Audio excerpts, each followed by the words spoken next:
পরীক্ষিতের ব্রহ্মসাপ। লক্ষ্য করব এই লীলার মধ্যে তত্ত্ব কি রয়েছে, তথ্য কি রয়েছে, কি এর জীব শিক্ষা রয়েছে, কি এর ভক্তি রস রয়েছে, আমরা সকলেই গুরুচরণ আশ্রয় করে আস্বাদন করব। এই মহারাজ পরীক্ষিতের কথা জানতে হলে আজকে আমরা সরাসরি চলে যাব কুরুক্ষেত্রের মাঠে। খুব মন দিয়ে শুনবেন মায়ের। যে কুরুক্ষেত্রের মাঠে অহংকারী দুর্যোধন, অত্যাচারী দুর্যোধন, পাপাচারী দুর্যোধন উরুভঙ্গ অবস্থায় পড়ে রয়েছে। উরুভঙ্গ মানে এই জায়গাটা তার ভেঙে গেছে, উরুটা তার ভেঙে গেছে। তার দুর্যোধনের উরুভঙ্গের দুটো কারণ ছিল বাবা। ও মাইরা, কটা কারণ বললাম? দুটো কারণ। একটা হলো বাইরের কারণ, আর একটা হলো ভেতরের কারণ। বাইরের কারণ কি না, বাইরের কারণ হলো ভীম গোদা দিয়ে মেরেছে, তাই তার উরুটা ভঙ্গ হয়ে গেছে। এটা ছিল বাইরের কারণ। যেখানে ভীমের গদার ওজন ছিল 80 মণ। 80 মণ মানে কত কেজি? 3200 কেজি। তাহলে ভেবে দেখুন মা, ওই 3200 কেজির ওয়েটের গদা দিয়ে যদি কাউকে মারা হয় তার অবস্থা কি হবে? ভেঙেই তো যাবে, তাই না? যেখানেই আঘাত করাবে সেখানেই ভেঙে একবারে টুকরো টুকরো হয়ে যাবে। তাই গদা দিয়ে মেরেছে, তাই ওর উরুটা ভঙ্গ হয়ে গেছে। এটা ছিল বাইরের কারণ। আর ভেতরের কারণ কি না, ভেতরের কারণ ছিল তুমি যতই করো চালাকি, পিছে দেখবে চালাকি। তুমি যতই করো চালাকি, পিছে দেখবে চালাকি। চালাকি করেছিল। এই কুরুক্ষেত্রের যুদ্ধ চলাকালীন একদিন রানী গান্ধারী দুর্যোধনকে ডেকেছে। দুর্যোধন, এই দুর্যোধন, এদিকে আয়, আয় এদিকে। ছেলে মায়ের কাছে এসে দাঁড়িয়েছে। মা, আমায় ডেকেছো? হ্যাঁ ডেকেছি।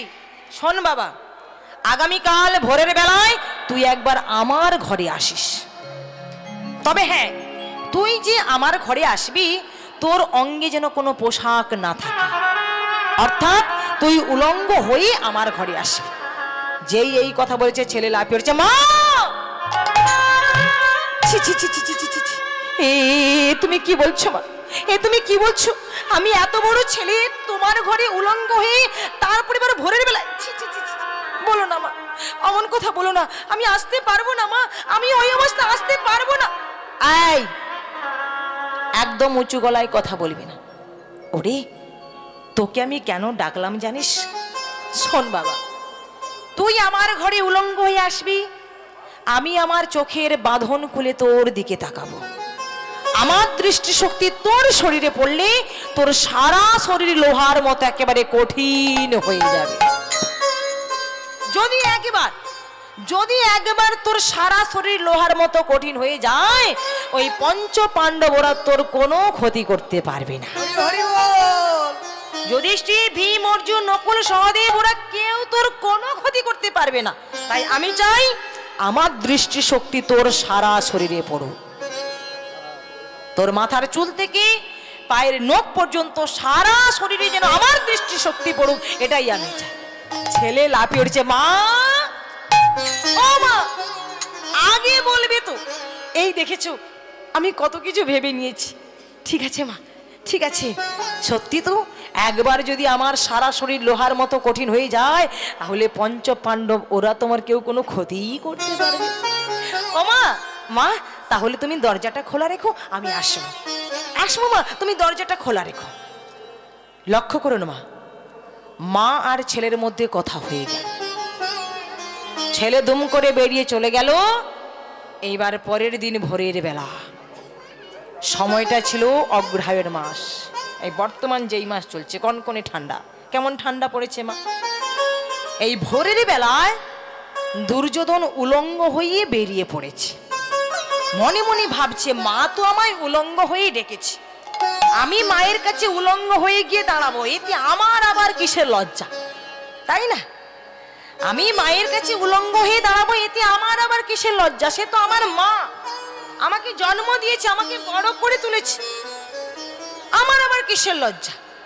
তাছাড়া আমি যে ভোরের বেলা মায়ের কাছে যাব, আশা করি আমাকে দেখবার জন্য ওই ভোরের বেলা কেউ লেপের তলা থেকে বেরিয়ে আসবে না। কি মা, ভোরের বেলা কেউ হঠাৎ লেপের তলা থেকে বেরিয়ে আসতে চায় ভোর 3:30টার সময়? আপনারা কি বলেন? আপনাকে যদি বলা হয় যে চলুন তো আজকে ভোরের বেলা একটু ওই হাঁটা চলা করব, আসতে পারবেন? সে অনেক কষ্ট হয়, সেটা আমরা বুঝি। অন্যান্য সময় হলে কোনো ব্যাপার ছিল না, ভোরের বেলা বাবারি বাবা, তারপরে ভোর 3:30 লেপের তলা থেকে বেরিয়ে আসা খুব কষ্টকর ব্যাপার। তাই দুর্যোধন চিন্তা করলো আমি যে ভোরের বেলায় যাব, আশা করি আমাকে দেখবার জন্য কেউ বেরিয়ে আসবে। তাই করেছে কি, মনের আনন্দে উলঙ্গ হয়ে যেই না মায়ের ঘরের দিকে চলেছে, এদিকে কি হলো গো আমার অন্তর্যামী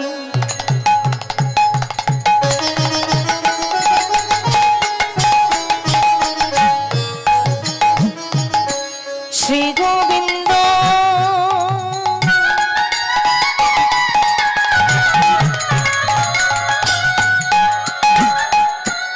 অন্তরে জানিলা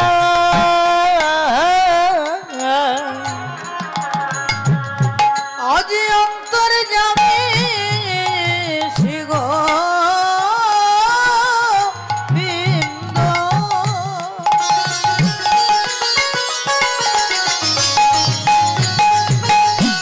অন্তরে জানিয়া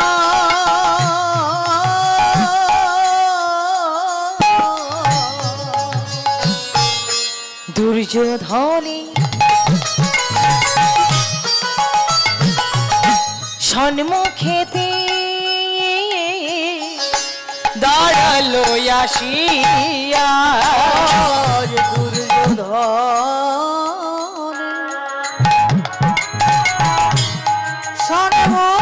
সম্মুখেতে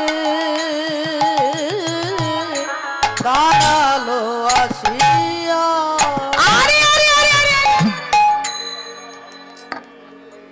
কি দুর্যোধন তো আমি ঠিক দেখেছি? এই ভোরের বেলা আমি ঠিক দেখলাম তো দুর্যোধন নাকি? ভগবান লজ্জা পেয়ে চোখে ওই চাপা দিয়ে ফেলেছে। দুর্যোধন ক্রোধান্বিত হয়ে বলে, এই যে কৃষ্ণ, কি ব্যাপার বলো তো? ব্যাপারটা কি? সারা রাজ্যবাসী ঘুমোচ্ছে আর তোমার চোখে ঘুম নেই? ভগবান বলে, দেখো আমি তো ঘুমোচ্ছিলাম, কিন্তু তুমি হয়তো জানো না, প্রতিদিন এই ভোরের বেলা এই পথ দিয়ে আমি মর্নিং ওয়াক করতে বের হই, কিন্তু তোমার সঙ্গে যে আমার এইভাবে দেখা হবে সেটা আমি বুঝবো কি করে বলো? সেটা আমি বুঝবো কি করে? তা এই অবস্থায় কোথায় যাচ্ছ তুমি? উলঙ্গ হয়ে কোথায় যাচ্ছ? কৃষ্ণ, আমি যাচ্ছি আমার মায়ের কাছে। ছি ছি ছি ছি ছি ছি ছি ছি ছি, এত বড় ছেলে মায়ের কাছে যাচ্ছে উলঙ্গ হয়ে? ছি ছি ছি। কৃষ্ণ একদম উল্টো পাল্টা কথা বলবে না, আমার মা ডেকেছি তাই আমি মায়ের কাছে যাচ্ছি। পথ ছেড়ে দাও, পথ ছেড়ে দাও কৃষ্ণ, তুমি আমার পথ ছেড়ে দাও।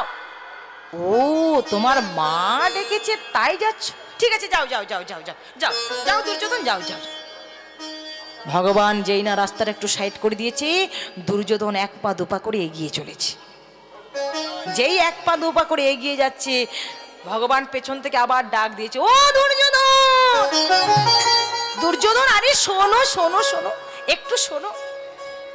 তোমার মা তোমায় ডেকেছে তাই তুমি মায়ের কাছে যাচ্ছ, এটা না হয় বুঝলাম, কিন্তু একটা কথা আমার মাথায় কিছুতেই আসছে না, কিছুতেই আসছে না। তুমি তো তোমার মায়ের কাছে গিয়ে উলঙ্গ হতে পারতে, তা এত অ্যাডভান্স উলঙ্গ হলে কেন? কৃষ্ণ আবার সেই উল্টো পাল্টা প্রশ্ন। বললাম না আমার মা ডেকেছে তাই মায়ের কাছে যাচ্ছি, এটা আমাদের মা ছেলের ব্যাপার, তুমি মাঝখানে আসবে না, পথ ছেড়ে দাও, পথ ছেড়ে দাও, আমি আমার মায়ের কাছে যাব। আহ, রাগ করছো কেন? দেখো আমি তোমার কথা ভেবেই বলছি, তোমার কথা চিন্তা করেই বলছি, কারণ তুমি হয়তো জানো না দুর্যোধন, এই ভোরের বেলা এই পথ দিয়ে কত সাধু মুনি ঋষি গঙ্গায় স্নান করতে যায়, তা কেউ যদি একবার ভুল করে তোমায় দেখে ফেলে, মান সম্মান থাকবে? থাকবে তোমার মান সম্মান? সব ধুলোর সঙ্গে মিশে যাবে। সেই জন্য বলছি এক কাজ করো, আমি আমার উত্তরীয়টা দিচ্ছি, এটা পড়ে নাও আর মায়ের কাছে গিয়ে তুমি উলঙ্গ হয়ে যাও। দুর্যোধন বলে, অসম্ভব, আমার মা আমায় কাপড় পরতে বারণ করেছে। আমার মা কাপড় পরতে বারণ করেছে, তাই আমি একদম কাপড় পরবো না। আমি এই অবস্থাতেই মায়ের কাছে যাব। ও, তোমার মা তোমায় বারণ করেছে, আগে বলবে তো। ঠিক আছে, আমি তোমার একটা ব্যবস্থা করছি, একটু দাঁড়াও, একটু দাঁড়াও, তোমার একটা ব্যবস্থা করছি।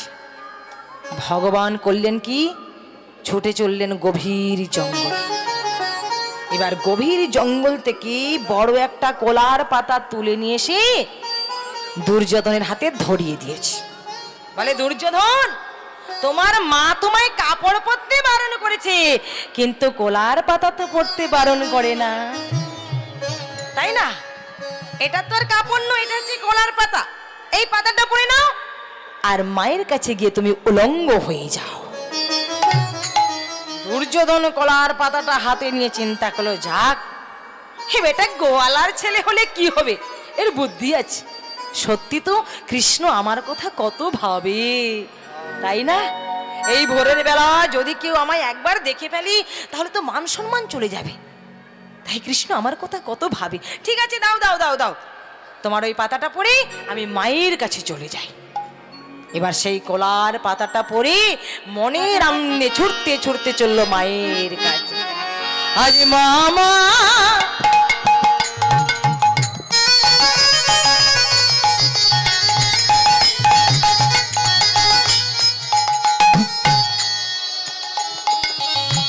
মামা মামা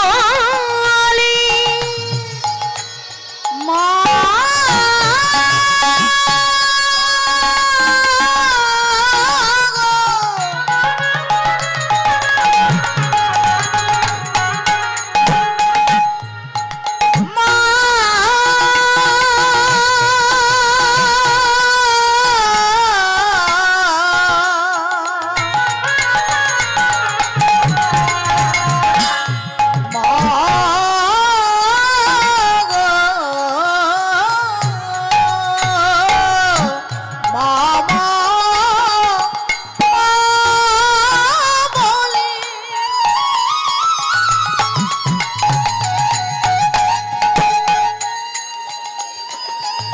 ডাকিতে লাগিল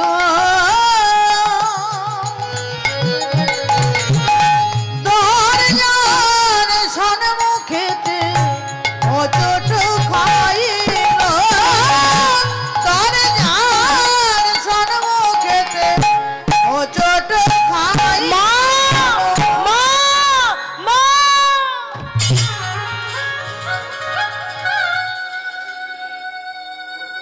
হোঁচট খেয়ে পড়ে গেছে। ও মায়েরা, আগেকার দিনে ঘরের ভেতরে প্রবেশ করতে হলে দরজার সামনে কি থাকতো গো? ওই যে ঠাকুমা ঘুমাচ্ছে ওনাকে বলতে বলো, মুখে চাদর চাপা দে। হ্যাঁ, তোমাকেই বলছি। খুব ঠান্ডা পড়ছে, তাই না? আহারে কি কষ্ট, কি কষ্ট। আগেকার দিনে ঘরের ভেতরে প্রবেশ করতে হলে দরজার সামনে কি থাকতো? কি থাকতো? চৌকাঠ থাকতো। চৌকাঠটা পার হয়ে ভেতরে প্রবেশ করতে হতো। দুর্যোধন তো কলার পাতা পরে মনের আনন্দে ছুটে যাচ্ছে। এইবার দরজার সামনে যে চৌকাঠ রয়েছে, সেই চৌকাঠে ধাক্কা লেগে হোঁচট খেয়ে পড়ে গেছে। আর যেই পড়েছে একটা বিকট শব্দ হয়েছে। মাও ভেতরে চিন্তা করেছে, তাহলে ছেলে আমার এসে গেছে। ছেলে যে আসবে বলেছিল, তাহলে ছেলেও আমার এসে গেছে। তাই মাও করেছে কি, ভেতর থেকে ছুটতে ছুটতে ছুটতে ছুটতে বাইরে বেরিয়ে এসে, আর বাইরে বেরিয়ে এসে চোখের বাঁধন খুলে যেই তাকিয়েছে, অমনি চমকে উঠছে, হে কি দুর্যোধন, আমি তোমায় বারবার করে বলেছিলাম তুমি আমার ঘরে উলঙ্গ হয়ে আসবে, আর শেষ পর্যন্ত তুমি আমার কাছে কলার পাতা পরে এসেছো। সত্যি করে বলো, সত্যি করে বলো, কে তোমায় পরিয়েছে? বলো, কে তোমায় কলার পাতা পরিয়েছে? ছেলে মাথা নিচু করে বলে, আমার কি দোষ? আমি কি পড়তে চেয়েছিলাম নাকি? সেই তো আমাকে পড়িয়েছে। কি বললি? কি বললি তুই? সেই তোকে পড়িয়েছে? শুধু একবার নামটা বল, শুধু একবার নামটা বল, কে তোকে কলার পাতা পড়িয়েছে? বল, এই ভোরের বেলা কে তোকে কলার পাতা পড়িয়েছে? দেখ তেরি, এই তো ওই নামটা আমার কিছুতেই মনে আসছে না। ওই কি যেন নাম, ওই ওই নন্দের বেটা কেষ্টা, যে নাকি নষ্ট করেছে সারা দেশটা। সঙ্গে সঙ্গে মা মাথায় হাত দিয়েছে। হায় হায় হায় হায়, ওরে বোকা ছেলে, তুই কি সর্বনাশ করলি রে, কি সর্বনাশ করলি! যেই পথ দিয়ে কৃষ্ণ মর্নিং ওয়াক করতে যায় সেই পথ দিয়ে এলি কেন?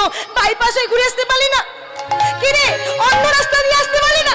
ওই পথ দিয়ে এলি কেন? ছেলে দুর্যোধনের মুখ থেকে বেরিয়ে গেল অসাধারণ তথ্য। মা, ও মা, জগতে এমন কোনো রাস্তা নেই যেখানে নন্দের বেটা কেষ্টা নেই। কি গো মায়েরা, জগতে এমন কোনো রাস্তা নেই যেখানে নন্দের বেটা কেষ্টা নেই। তিনি সর্বত্র বিরাজমান, তিনি সর্বত্র রয়েছে। আছো অনল অনিলে চির নবলিলে ভূদল সলিলে গহনে, আছো বিটপি লতায় জলধির গায় শশী তারকায় তপন। তিনি সর্বত্র বিরাজমান, শুধু আমরা তাকে ডাকার মতো ডাকতে পারি কি, তাই না? আমরা শুধু তাকে ডাকার মতো ডাকতে পারি না বলে আমরা তার কৃপা পাই না। কিন্তু ভেবে দেখুন মা, ডাকার মতো সেদিন মা দ্রৌপদী ডেকেছে। যেখানে দুর্যোধন তার ভাই দুঃশাসনকে আদেশ করেছিল, যাও ওই দ্রৌপদীর চুলের মুঠি ধরে টানতে টানতে রাজসভায় নিয়ে এসো, তার অঙ্গ থেকে কাপড়টা খুলে নাও, বিবস্ত্র করে আমার এই উরুতে বসিয়ে নাও। দাদার আদেশ পেয়ে দুঃশাসন দ্রৌপদীর চুলের মুঠি ধরে টানতে টানতে রাজসভায় এনেছে। যখন অঙ্গ থেকে কাপড়টা খুলে নিতে যাচ্ছে, তখন ওই দ্রৌপদী ওই ভরা রাজসভায় সবার কাছে গিয়ে কারোর হাতে ধরে কারোর পায়ে ধরে বলছে, ওগো তোমরা কেউ কি পারবে না, কেউ কি পারবে না আমার লজ্জা নিবারণ করতে? ছুটে গেল মহাময়ী বিশ্বদেবের কাছে, দাদু দাদু আপনি কি পারবেন না আমার লজ্জা নিবারণ করতে? আপনি একটু প্রতিবাদ করুন, আপনি যদি প্রতিবাদ করেন তাহলে ওরা কেউ আমার কোনো ক্ষতি করতে পারবেন না। দাদু দাদু একটু প্রতিবাদ করুন, দাদু আপনি একটু প্রতিবাদ করুন। সেদিন মহাময়ী বিশ্বদেব তিনি নীরব, কিছুই বলতে পারছে না, শুধু নয়ন থেকে টপ টপ করে জল গড়িয়ে পড়ছে। ছুটে গেল গুরু দ্রোণাচার্যের কাছে, গুরুদেব গুরুদেব আপনি তো সাত্বিক ব্রাহ্মণ, আপনি তো বীর যোদ্ধা, আপনি তো জিতেন্দ্র, আপনি তো একজন পণ্ডিত, আপনি কি পারবেন না, আপনি কি পারবেন না আমার লজ্জা নিবারণ করতে? একটু প্রতিবাদ করুন, আপনিও যদি প্রতিবাদ করেন তাহলে ওরা কেউ আর কোনো ক্ষতি করতে পারবে না। একটু প্রতিবাদ করুন গুরুদেব, আপনি একটু প্রতিবাদ করুন। সেদিন তিনিও নীরব, কারণ দুর্যোধনের রাজত্ব কেউ কিছু যে বলবে তার মতো সাহসই তারা পাচ্ছে। ছুটে এলো কৃপাচার্যের কাছে, এলো পঞ্চস্বামীর কাছে, কিন্তু মায়েরা সেদিন কেউ তারা তাকে সাহায্য করলো না, কেউ তার লজ্জা নিবারণ করলো না।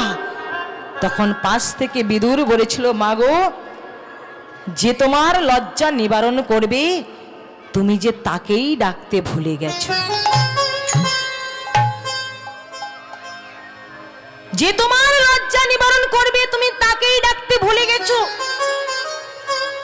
যারা তোমার কোনো সাহায্য করতে পারবে না তুমি তাদের কাছে ছুটে গিয়েছো, তাদের সাহায্য চাইছো, তাদের সহযোগিতা চাইছো, তাদের কাছে হাত জোড়ো করছো, কিন্তু যিনি তোমার লজ্জা নিবারণ করবে ওই তাকে তো তুমি একবারের জন্য ডাকলে। হরি হরি বল, হরি বল। ডাকো সেই দ্বারকাধিপতি কৃষ্ণচন্দ্রকে ডাকো, একমাত্র তিনি পারে তোমার লজ্জা নিবারণ করতে। মা দ্রৌপদী আকুল আর্তনাদ করে ডেকেছিল, হে দ্বারকাধিপতি, দ্বারকা থেকে সে আমার লজ্জা নিবারণ করো, দ্বারকা থেকে সে আমার লজ্জা নিবারণ করো, দ্বারকা থেকে সে আমার লজ্জা নিবারণ করো। ভক্তমণ্ডলী, ভক্তিমতী মায়েরা, সেদিন ভগবান দ্রৌপদী লজ্জা নিবারণ করবার জন্য বস্ত্রের রূপ ধারণ করে দ্রৌপদীর অঙ্গে লেগে যায়। আর সেই বস্ত্র টানতে টানতে টানতে টানতে এক সময় দুঃশাসন অচৈতন্য হয়ে পড়ে যায়। বসন টেনে শেষ করতে পারলো না, অচৈতন্য হয়ে পড়ে গেল। দ্রৌপদীর লজ্জা নিবারণ হলো, সবাই কৃষ্ণচন্দ্রের জয়ধ্বনি দিল। দ্বারকাধিপতি কৃষ্ণচন্দ্র কি, জয় দ্বারকাধিপতি কৃষ্ণচন্দ্র কি, দ্বারকাধিপতি কৃষ্ণচন্দ্র কি। জয় দ্রৌপদীর লজ্জা নিবারণ হলো, সবাই কৃষ্ণচন্দ্রের জয়ের ধ্বনি দিল। এবার পরের দিন ওই দ্রৌপদী ভগবানের কাছে এসে বলছে, কৃষ্ণ তুমি আমার লজ্জা নিবারণ করেছো, সারা সমাজ দেখেছি, সারা সমাজ তোমার জয়ধ্বনি দিয়েছে, কিন্তু বলো তো কৃষ্ণ, সেই তুমি আমায় কাপড়টা দিলে, কিন্তু কাপড়টা দিতে এত দেরি করলে কেন? ভেবে দেখুন মা, কত বড় কথা বলে, যে সেই তুমি আমায় কাপড়টা দিলে, কিন্তু কাপড়টা দিতে এত দেরি করলে কেন? দ্রৌপদীর কথা শুনে সেদিন ভগবান বলেছিল, দ্রৌপদী গো, তুমি যা বলেছ তাই করেছি, তুমি যা বলেছ আমি তাই করেছি, যা বলেছ তাই করেছি। ভক্তির কাছে বাধা আছে, তুমি যা বলেছ আমি তাই করেছি, ভক্তের কাছে বাধা আছি, যা বলেছ তাই করেছি। বলে দ্রৌপদী গো, তুমি যা বলেছ আমি শুধু তাই করেছি। আস্তে আস্তে মায়েরা কথা বলবেন না, কেউ কথা বলবেন না, বিশেষ করে বাচ্চাগুলোকে একটু থামিয়ে দাও তো, ওরা তো ছোট, ওরা তো জানে না, ওদেরকে একটু থামিয়ে দাও। এমনিতে পাশে একটা কত বিকট শব্দ হচ্ছে, তাই না? তারপরেও যদি হাতে গোনা মাত্র কয়েকজন আপনারা বসেছেন, নিজেদের মধ্যে যদি কথা বলেন, তাহলে ভেবে দেখুন আমাদের কতটা অসুবিধা হবে। মায়েরা এমনটা করবেন না, একটু ধৈর্য ধরে বসুন। আপনারা যদি ধৈর্য ধরে বসেন তাহলে আমাদের গাইতে ভালো লাগবে, পরিবেশন করতে ভালো লাগবে। কেউ আর কথা বলো না। জয় রাধে। ভগবান বললেন, দ্রৌপদী তুমি যা বলেছ আমি তাই করেছি। দ্রৌপদী বলে, কি বলছো? আমি যা বলেছি তুমি? বলে, হ্যাঁ তুমি যা বলেছ আমি তাই করেছি। তুমি আমায় কি বলে ডেকেছিলে? একবার চিন্তা করে বলো, তুমি আমায় কি বলে ডেকেছিলে? মায়েরা, দ্রৌপদী বিপদে পড়ে কি বলে ডেকেছিল গো? কি বলে ডেকেছিল? হে দ্বারকাধিপতি, দ্বারকা থেকে এসে আমার লজ্জা নিবারণ করো। ভগবান বললেন, দেখো দ্রৌপদী, আমি কাপড়টা হাতে নিয়ে কিন্তু হস্তিনাপুরেই দাঁড়িয়েছিলাম, তোমাকে দেওয়ার জন্য হস্তিনাপুরেই দাঁড়িয়েছিলাম, কিন্তু তুমি বারবার করে বলছো দ্বারকা থেকে এসে আমার লজ্জা নিবারণ করো, দ্বারকা থেকে এসে আমার লজ্জা নিবারণ করো। তাই ভাবলাম এই হস্তিনাপুর থেকে সরাসরি কাপড় দিলে তুমি হয়তো নেবে না, তাই ছুটে গেলাম ওই দ্বারকায়। দ্বারকা থেকে আবার এলাম এই হস্তিনাপুরে, এই যাওয়া আসা করতে এরই মধ্যে তোমার 16 বার ডাকা হয়ে গেছে। এর জন্য তুমি কিছু মনে করো না। তাহলে মায়েরা, যদি কেউ মনে করে ভগবান শুধুমাত্র বৃন্দাবনে রয়েছে, নবদ্বীপে রয়েছে, শ্রীক্ষেত্র পরিধামে রয়েছে, এমনটা কিন্তু কখনো ভাববেন না। তিনি সর্বত্র বিরাজমান, তিনি সর্বত্র বিরাজমান। আমরা শুধু তাকে ডাকার মতো ডাকতে পারি না, আমরা শুধু ভগবানকে ডাকার মতো ডাকতে পারি না। আর ভগবানকে ডাকতে হলে চাই শুধু অন্তরে ভক্তি আর কৃষ্ণ প্রেম। অহংকারে মেলে না কৃষ্ণ, মেলে ভক্তি জ্ঞানে। অহংকারে যদি মিলতো কৃষ্ণ, পেত না বিদুর, পেত রাজা দুর্যোধন। এ জগতে ভক্তি যার ভগবান তার সর্বশাস্ত্রে কয়, ভক্তি না থাকিলে হৃদয়ে কৃষ্ণ দেখেও কি বা হয়। মায়েরা, একটা কথা সব সময়ের জন্য মনে রাখবেন, সব সময়ের জন্য, ভক্তি যদি আমার অন্তরে না থাকে, ভক্তি যদি আপনার অন্তরে না থাকে, তাহলে মন্দিরের বিগ্রহকে মাটির পুতুল ছাড়া অন্য কিছুই মনে হবে না, অন্য কিছুই মনে হবে না। কিন্তু যদি একবার কেউ ভক্তি দিয়ে দর্শন করে, যদি একবার কেউ প্রেমের নয়ন নিয়ে দর্শন করেন, তাহলে দেখবেন ওই মৃন্ময় মূর্তি একদিন আমার কাছে, একদিন আপনার কাছে চিন্ময় হয়ে ধরা দেবে।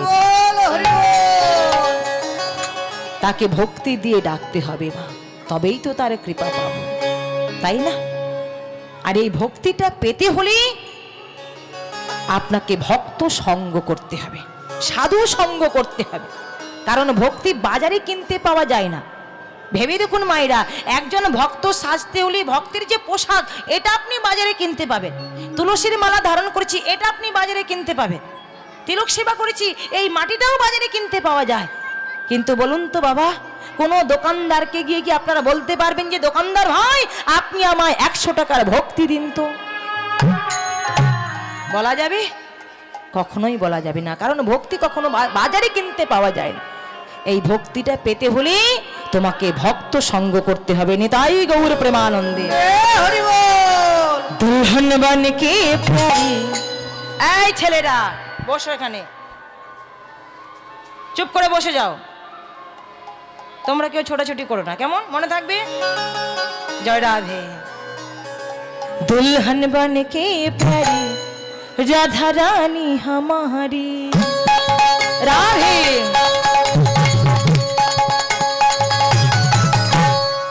दुल्हन बन के प्यारी राधा रानी हमारी। दुल्हन बन के प्यारी राधा रानी हमारी। दुल्हन बन के प्यारी राधा रानी हमारी। रानी हमारी महारानी हमारी। रानी हमारी महारानी हमारी। रानी हमारी महारानी हमारी।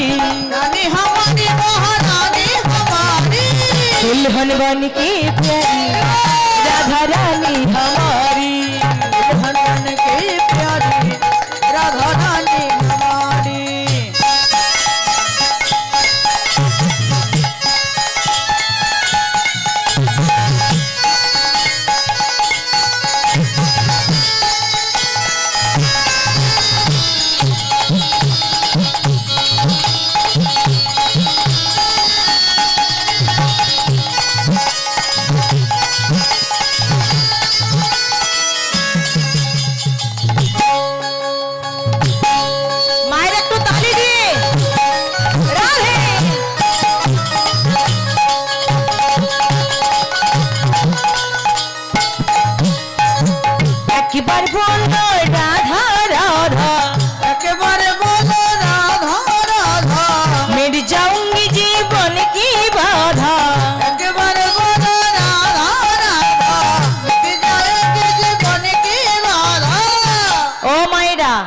আপনারাই বলুন তো, আমি যদি সর্বক্ষণ রাধা রাধা রাধা রাধা রাধা রাধা উচ্চারণ করি আমার জীবনে কি বিপদ আসবে না?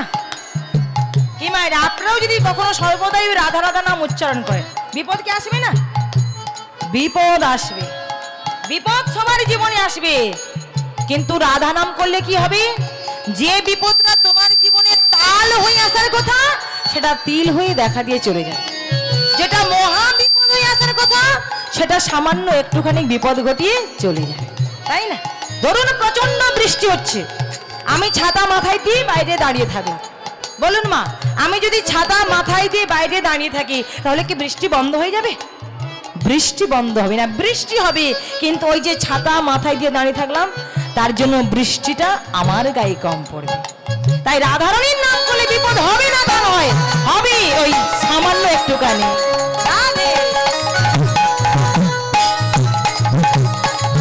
একবার বলো রাধা রাধা, একবার বলো রাধা রাধা, মিট जाऊंगी जीवन की बाधा, मिट जाएगी जीवन की बाधा।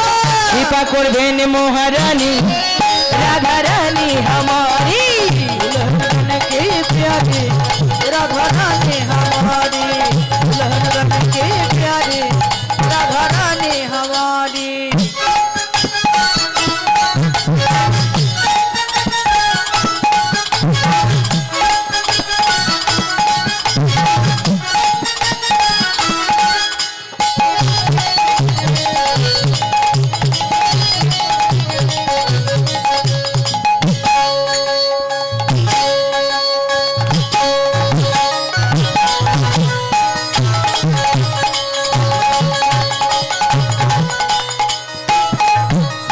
राधे राधे बोलो वृंदावन से चलो, राधे राधे बोलो वृंदावन से चलो।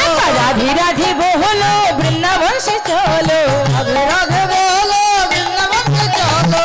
कृपा करबेन महारानी राधा रानी हमारी।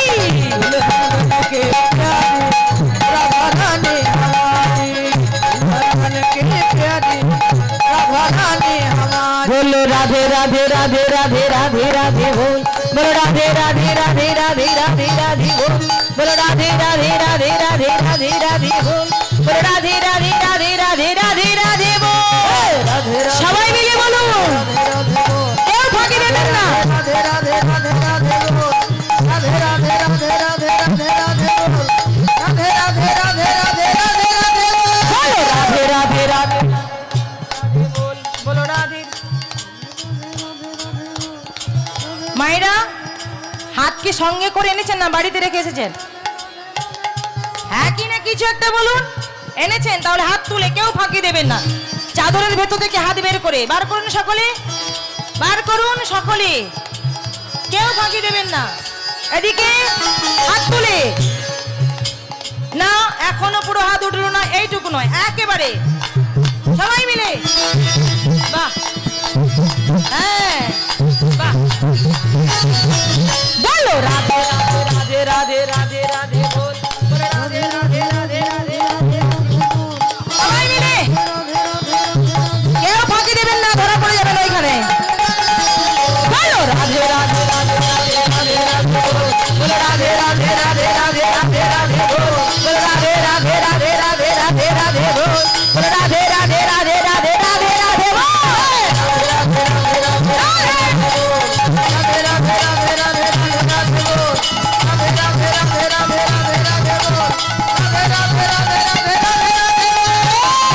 हनुमान की प्यारी राधा रानी हमारी, जय जय राधा रानी की, जय जय राधा रानी की, जय जय राधा रानी की, निताई गौर प्यारी राधा रानी हमारी, राधा रानी हमारी, राधा रानी हमारी। क्यों माয়ের আর ঠান্ডা লাগছে? হ্যাঁ দেখুন, এটাই তো চাই। এটা ছাড়া কলিজীবের কোনো গতি আছে কি? কি মায়ের আপনারাই বলুন, হরি নাম ছাড়া কলিজীবের কি কোনো গতি আছে? কোনো গতি নাই। আমরা যে যে কর্ম করি না কেন, যে যে পথের পথে হই না কেন, এই হরি নাম আমাদের করতেই হবে। হরের নাম হরের নাম হরের নামই কেবলম কলৌ নাস্তেব নাস্তেব নাস্তেব গতির অন্যথা। এই হরি নাম ছাড়া কলিজীবের কোনো গতি নাই, কোনো গতি নাই, কোনো গতি নাই। তাই আজকে যে পরিবার তার কষ্টের উপার্জিত অর্থ দিয়ে এত সুন্দর করে হরিসভার আয়োজন করেছেন, এত সুন্দর করে বৃন্দাবন ধাম সাজিয়েছেন, আর সেই বৃন্দাবন ধামে আজকে আপনাদের মতো অনুরাগী ভক্তবৃন্দের চরণধুলি পড়েছে। তবে আপনারা যাওয়ার কালে সবাই মিলে ওই পরিবারের সকল সদস্য ছোট থেকে বড় সবাইকে আপনারা দুহাত ভরে আশীর্বাদ করে যাবেন, দুহাত ভরে কৃপাশিস করে যাবেন। আমরাও গোবিন্দের কাছে প্রার্থনা করব, ওনারা যেন জন্ম জন্মান্তর ধরে শ্রী শ্রী গুরুপদে মতি রেখে যেন গৌর গোবিন্দের ভজনের পথের পথিক হতে পারে, যেন কৃষ্ণ ভক্ত হতে পারে। নেতাই গৌর প্রেমানন্দে। হরি বল, হরি হরি বল। ছেলে দুর্যোধনের মুখ থেকে বেরিয়ে গেল অসাধারণ তত্ত্ব। মা, জগতে এমন কোন রাস্তা নেই যেখানে নন্দের বেটা কেষ্টা নেই। মা বলে, হাই রে বোকা ছেলে, এ তুই কি সর্বনাশ করলি? ভেবেছিলাম তুই আমার কাছে উলঙ্গ হয়ে আসবি, আমি আমার চোখের বাঁধন খুলে তোর দিকে তাকাবো, আমার দৃষ্টিশক্তি তোর শরীরে পড়লে তোর সারা শরীর লোহার মতো কঠিন হয়ে যাবে। কিন্তু তুই যে ওই কলার পাতা পরে এসেছিস, এই কোমর থেকে জানু পর্যন্ত, শুধু ওই জায়গাটায় আমার দৃষ্টিশক্তি পড়লো না। সারা শরীর তো লোহার মতো কঠিন হবে ঠিকই, কিন্তু ওই কোমর থেকে জানু পর্যন্ত ওই জায়গাটা তো রক্ত মাংসে থেকে যাবে। ওই যে কলার পাতা পরে এসেছিস, এর জন্য রক্ত মাংসে থেকে যাবে। ছেলে লাফিয়ে উঠেছে, মা, ও মা, তুমি চিন্তা করছো কেন? তুমি এত চিন্তা করছো কেন? দেখো মা, এই যে আমার কোমর থেকে জানু পর্যন্ত এই জায়গাটা রক্ত মাংসের, বলো তো এ কথাটা আর কে জানি? হ্যাঁ, এক তুমি জানো আর আমি জানি, আর তো কেউ জানে না। পঞ্চ পাণ্ডব ওরা তো আর জানবে না, পাড়া প্রতিবেশী ওরা তো আর জানবে না।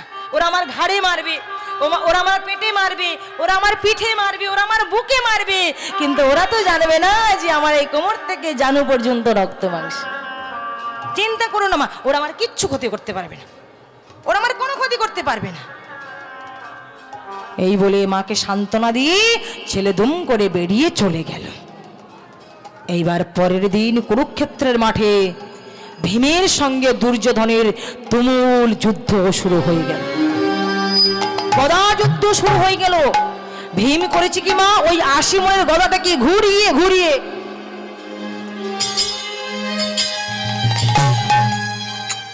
একবার বুকে মারছে। দুর্যোধন হা হা করে হেসে উঠে, আবার গদাটাকে ঘুরিয়ে ঘুরিয়ে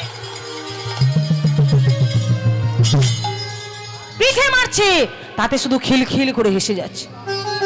ভেবে দেখুন, একবার ঘাড়ে মারছে, পেটে মারছে, পিঠে মারছে, বুকে মারছে, শুধু হেসেই যাচ্ছে। দুর্যোধন শুধু হেসেই যাচ্ছে। ভীম চিন্তা করলো ব্যাপারটা কি, যেখানে আমার একটা গোদার আঘাতে একটা পাহাড় ভেঙে যায়, একটা পর্বত ভেঙে টুকরো টুকরো হয়ে যায়, কিন্তু কি এতবার মারছি তবুর কিছু হচ্ছে না। তাহলে আসল রহস্যটাকে আমাকে জানতে হবে। এবার যেই না পেছনে ফিরে তাকিয়েছে, ভক্তমণ্ডলী, ভক্তিমতী মায়েরা, ভগবান কিন্তু এতক্ষণ স্থির ছিলেন। তার মানে তিনি এটাই বোঝাতে চাইছেন যে জীব যতক্ষণ আমার দিকে না তাকাবে, আমি তাকে সঠিক রাস্তাটা বলে দেব না।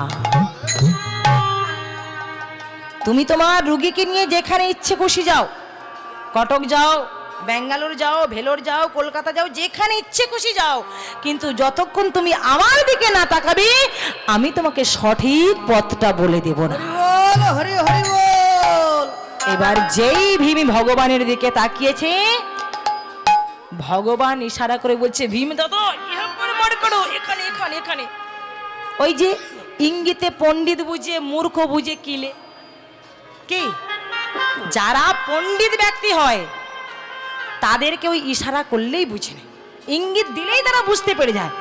কিন্তু মূর্খ যারা, তাদের রয়েছে যত দোষ।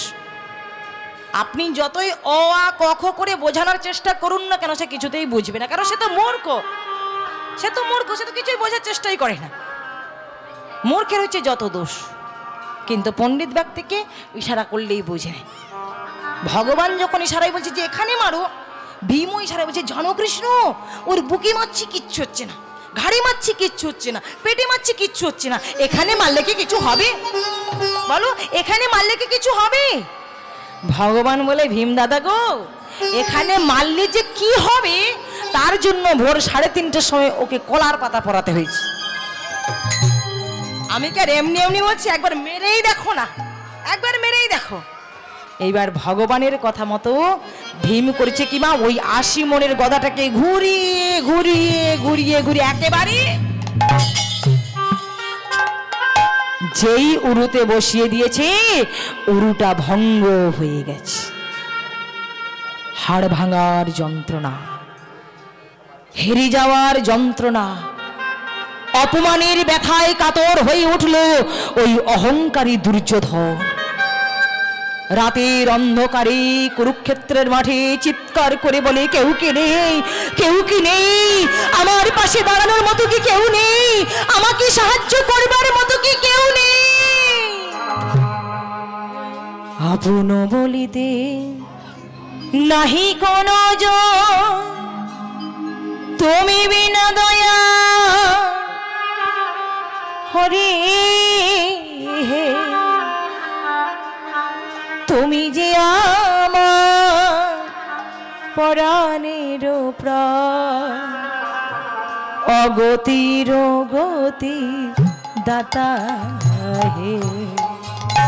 আপন বলিতে নাহি কোনো জন, তুমি বিনা দয়াল হরি, তুমি যে আমার পরাণের প্রাণ, অগতির গতি দাতা হে। আপন বলিতে নাহি কোনো তুমি বিনা দয়া হরি হে, তুমি যে আমার পরাণের প্রাণ, অগতির গতি দাতা হে।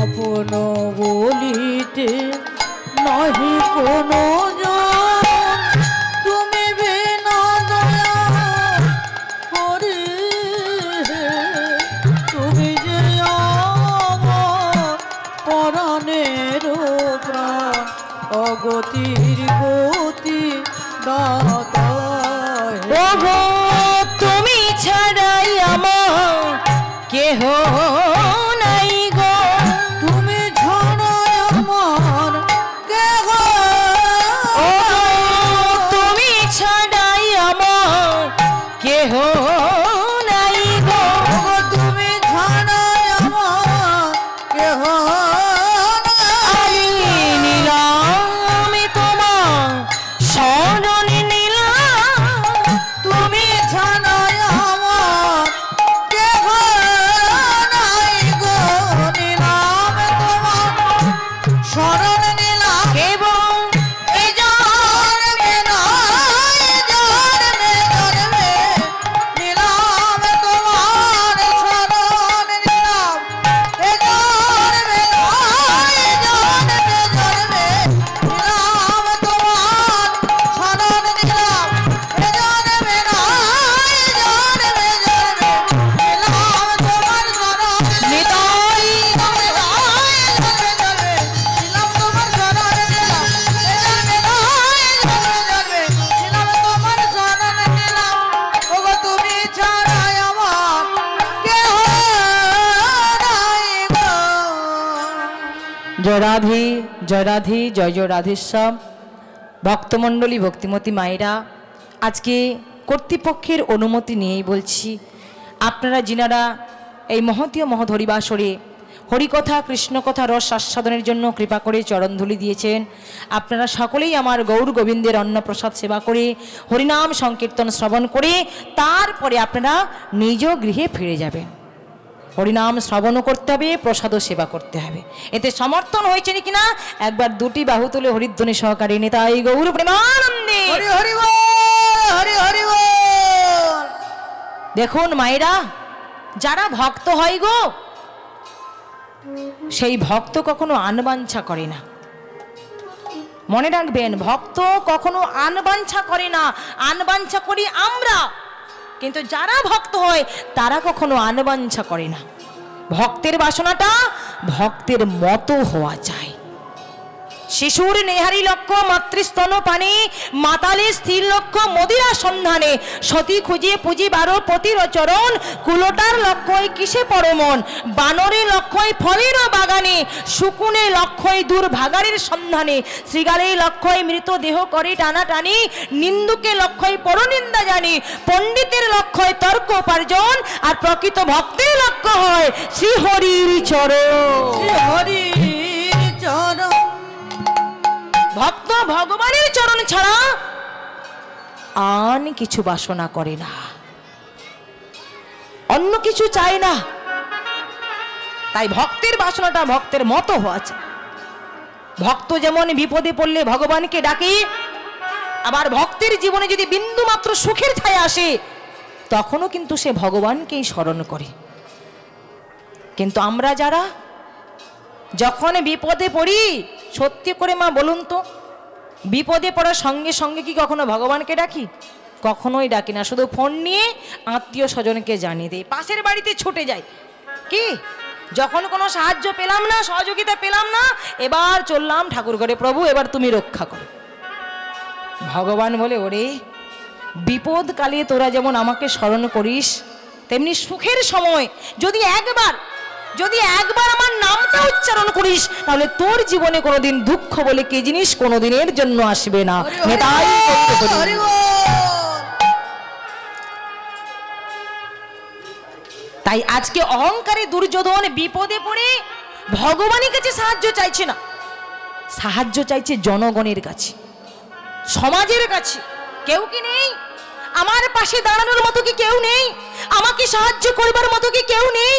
আমাকে সহযোগিতা করবার মতো কি কেউ নেই? সেই রাতের অন্ধকারে নিস্তব্ধতা ভেদ করে পাশ থেকে কেউ একজন বলে উঠলো, আমি আছি।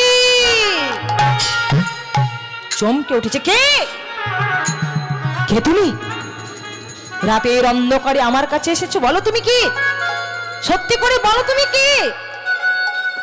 দুর্যোধন, দুর্যোধন, তুমি আমায় চিনতে পারছো না?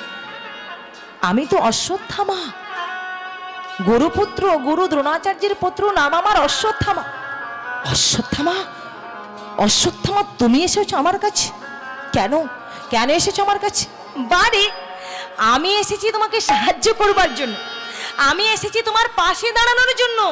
দুর্যোধন, এই আমি তোমার হাতে হাত রেখে কথা দিলাম, আজি হতে বন্ধু তুমি, আমি তোমার সখা। আজ হতে বন্ধু তুমি, আমি তোমার সখা। আজি হতে বন্ধু তুমি, আমি তোমার সখা। আজ হতে বন্ধু তুমি, আমি তোমার সখা। প্রতিদিন এমন ভাবি দিও আমায় দেখা, প্রতিদিন এমন ভাবে দিও আমায় দেখা, প্রতিদিন এমন ভাবে দিও আমায় দেখা। অশ্বত্থামা দুর্যোধনের হাতে হাত রেখে কথা দিল, আজি হতে বন্ধু তুমি, আমি তোমার সখা। ক্রোধান্বিত হয়ে বলে, অশ্বত্থামা, আমি তোমার বন্ধু হতে চাই না, আমি তোমার সখা হতে চাই না, আমি তোমার কোনো সাহায্য চাই না, আমি তোমার কোনো সহযোগিতা চাই না। চলে যাও, চলে যাও, তুমি এই মুহূর্তে এখান থেকে চলে যাও। বন্ধু, তুমি আমায় তাড়িয়ে দিচ্ছ, কিন্তু আমি যে কত আশা নিয়ে এসেছি তোমাকে সাহায্য করবার জন্য, তোমার পাশে দাঁড়ানোর জন্য, আর তুমি আমাকে তাড়িয়ে দিচ্ছ। অশ্বত্থামা, তুমি আমায় কি সাহায্য করবে? তুমি আমায় কি সহযোগিতা করবে? একটা কাজও তো ভালো মতো করতে পারো না, একটা কাজও তো সঠিকভাবে করতে পারো না, তুমি আমার কি সাহায্য করবে? তোমার মনে নেই সেদিনের কথা, যখন আমি তোমায় বলেছিলাম যাও তো পঞ্চ পাণ্ডবের 5টা মাথা তুমি কেটে এনে দাও? কি করেছিল বলো? সেদিন তুমি কি করেছিলে? দেখুন ভক্তমণ্ডলী, ভক্তিমতী মায়েরা, সেদিন ওই অশ্বত্থামা পঞ্চ পাণ্ডবের 5টা মাথা না এনে পঞ্চ পাণ্ডবের যে 5 পুত্র তাদের মাথা এনেছিল। শ্রোতানিক, প্রতিবিম্ব, শ্রুতকীতি, সহস্রেবা আর শ্রুতসেন, এই 5টা মাথা এনেছিল। বলে এই নাও, আমি 5টা মাথা কেটে এনেছি। তখন দুর্যোধন বলেছিল, বেশ, 5টা মাথা যখন এনেছো, ওই 5টার মধ্যে যেটা ভীমের মাথা, বেছে বেছে ওই মাথাটা তুমি আমার হাতে দাও। অশ্বত্থামা বলে, বন্ধু একটু সময় লাগবে, কারণ রাতের অন্ধকারে তুমি আমায় দেখতে পাচ্ছ না, আমি তোমায় দেখতে পাচ্ছি না। কোনটা যুধিষ্ঠির মাথা, কোনটা ভীমের মাথা, কোনটা অর্জুনের মাথা, বাঁচতে একটু সময় লাগবে। বলে না, কোনো সময় লাগবে না, কোনটা কার মাথা সেটা বাছার একটা উপায় রয়েছে। ওই 5টা মাথার মধ্যে দেখবে যে মাথাটা সব থেকে বড়, জানবে সেটাই হচ্ছে ভীমের মাথা। তাই রাতের অন্ধকারে অশ্বত্থামাও করেছে কিনা, ওই 5টা মাথার মধ্যে যে মাথাটা সব থেকে বড় বেছে বেছে দুর্যোধনের হাতে দিয়েছে। বলে নাও, এটাই হলো ওই ভীমের মাথা।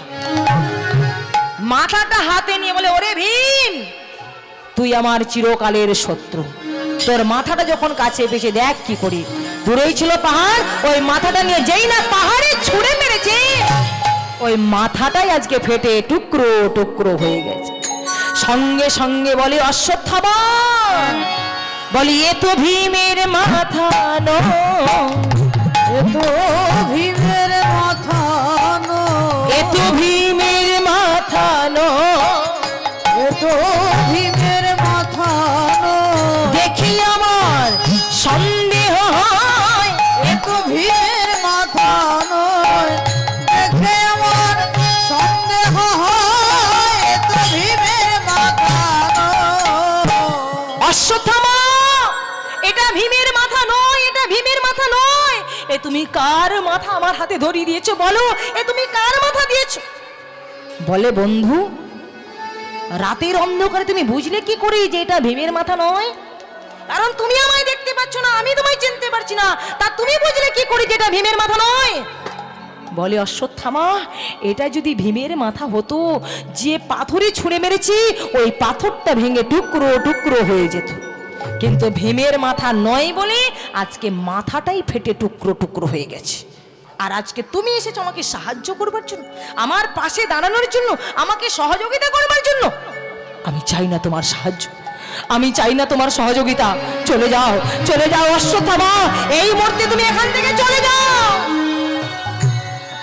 দুর্যোধন, দুর্যোধন, আমি যখন তোমায় একবার বন্ধু বলে স্বীকার করেছি, তোমার হাতে হাত রেখে যখন আমি কথা দিয়েছি, তুমি না চাইলেও আজকে আমি তোমার জন্য একটা কাজ করে যাব। হ্যাঁ হ্যাঁ, আমি নিজের থেকে তোমার জন্য একটা কাজ করে যাব। এই আমি হাতে নিলাম ব্রহ্মবাণ। আরে দাঁড়াও দাঁড়াও দাঁড়াও দাঁড়াও, কাকে মারতে চাইছো? অশ্বত্থামা, ব্রহ্মবাণ নিয়ে তুমি কাকে মারতে চাইছো? কেউ তো আর বেঁচে নেই, পাণ্ডব বংশে বাতি দেওয়ার মতো তো আর কেউ নেই, তুমি কাকে মারতে চাইছো? বলে বন্ধু, তুমি হয়তো জানো না, পাণ্ডব বংশে এখন একটা প্রদীপ জ্বলছে। ছেলেটার এখন জন্মই হয়নি, রয়েছে মাতৃগর্ভে, মা উত্তরার গর্ভে। ওই গর্ভের সন্তানটাকে নষ্ট করে দিলাম, আমি ছাড়লাম এই ব্রহ্মবাণ।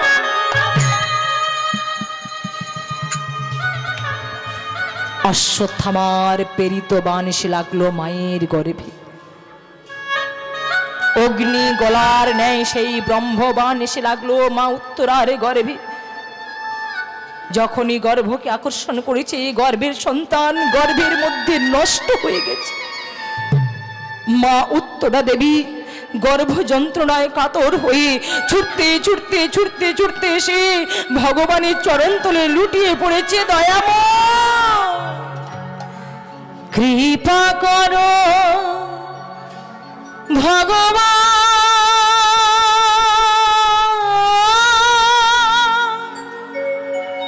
কৃপা করো ভগবান,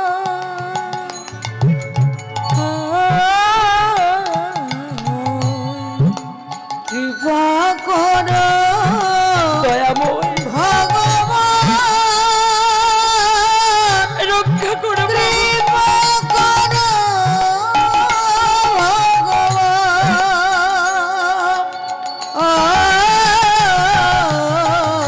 কৃপা করো ভগবান,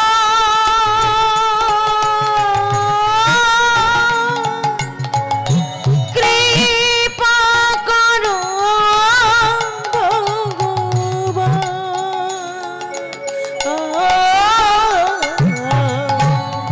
কৃপা করো ভগবান,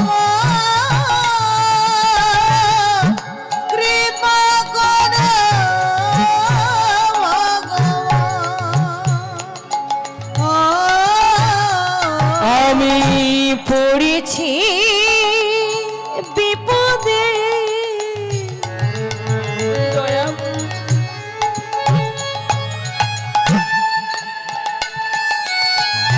রাখো গো শ্রীপদে। আমি পড়েছি পারছি না প্রভু, আমি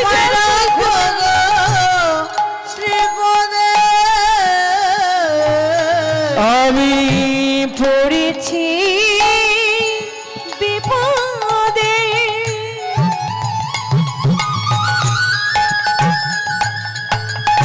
রাখো গো শ্রীপদে। আমি পড়েছি